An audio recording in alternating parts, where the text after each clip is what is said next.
लातूर जिल्ह्यातल्या अनेक तालुक्यात जुलै महिना अर्धा उलटून गेला तरी पेरण्या झाल्या नाहीत। मात्र जिल्ह्यातील काही भागात सुरुवातीला झालेल्या थोड्याफार पावसाच्या भरवशावर शेतकऱ्यांनी पेरण्या केल्या। पीक उगवून देखील आलं।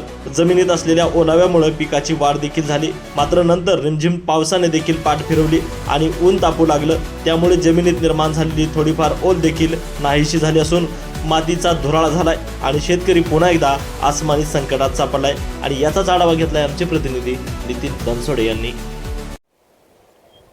जुलै महिना अर्धा संपून गेला तरी एकीकडे पाऊस नसल्यामुळे जमिनी कोरड्या आहेत। त्यासोबतच जर पाहायला गेले तर शेकडो एकर जमिनी ज्या आहेत त्या ओस पडलेले चित्र या ठिकाणी दिसते। मात्र लातूर जिल्ह्यातल्या रेणापूर तालुक्यामध्ये सुरुवातीला पडलेल्या रिमझिम पावसावरती त्या पावसावर भरोसा ठेवून शेतकऱ्यांनी पिकं लावली, पेरणी केली आणि आता आपण पाहतोय या रेणापूर तालुक्यातल्या जमिनीवरती, शेत जमिनीवरती पिकं जे आहेत ते उगवून आलेले आहेत आणि या जमिनीवरती पिकांची जी उगवण आहे ती झालेली आहे आणि ते पीक वाढताना दिसतंय आणि हे पीक वाढत असतानाच पावसाने पुन्हा एकदा खंड दिलेला आहे। मात्र जर पाहायला गेलं तर आता हे पिकाची वाढ सुरू आहे आणि या वाढीच्या दरम्यान या पिकाला पावसाची आता आवश्यकता आहे, कारण येत्या 4 ते 5 दिवसापर्यंत ही पिकं जी आहेत ती शेतामध्ये तग धरू शकतात। मात्र त्यानंतर ही पिकं सुद्धा कोमेजून जाण्याची परिस्थिती या ठिकाणी निर्माण झालेली आहे, कारण गेल्या आठवडाभरापासून या ठिकाणी पाऊसच नसल्यामुळं आपण पाहू शकतो ही जी पिकं आलेली आहेत या पिकाच्या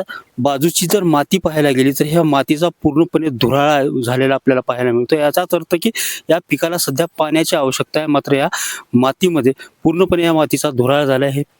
पीक पाऊस नसल्यामुळे या ठिकाणी जे आहे ते आपण पाहतो या ठिकाणी या पावसामुळं कुठे ना कुठं या पिकाला ताण भेटलेला आहे आणि त्यामुळे जर एकूणच परिस्थिती पाहायला गेली तर या गेल्या पूर्ण आठवडाभरापासून या पिकांची हीच अवस्था आहे आणि ह्या पिकाच्या बुडामध्ये देखील पाहायला गेलं तर या ठिकाणी अशा पद्धतीचं हे पीक आपल्याला पाहायला मिळून येतं आणि ह्या पिकांची उगवण क्षमता जरी चांगली असली, हे पीक उगवलेलं आहे आणि वाढत जरी असलं तर तुर्तास या पिकाला तात्काळ पावसाची किंवा पाण्याची गरज आहे। मात्र या ठिकाणी असलेल्या जे विहिरी आहेत त्या विहिरी सुद्धा पावसाअभावी या ठिकाणी कोरड्या पडलेल्या आहेत। त्यामुळे एकंदरीतच परिस्थिती पाहायला गेलं तर येत्या आठवडाभरात जर पाऊस नाही झाला तर दुष्काळजन्य परिस्थिती जी आहे ती या ठिकाणी निर्माण होणार आहे आणि आलेली पिकं जी आहेत ते पुन्हा कोमेजून जाणार आहेत आणि दुबार पेरणी करण्याला शेतकऱ्यांना चान्स मिळणार नाही, कारण दुबार पेरणी करणं शेतकऱ्यांचं शक्य होणार नाही आणि दुबार पेरणी जर केली तर ती दुबार पेरणीचा उतारा जो आहे तो कमी येईल। त्यामुळं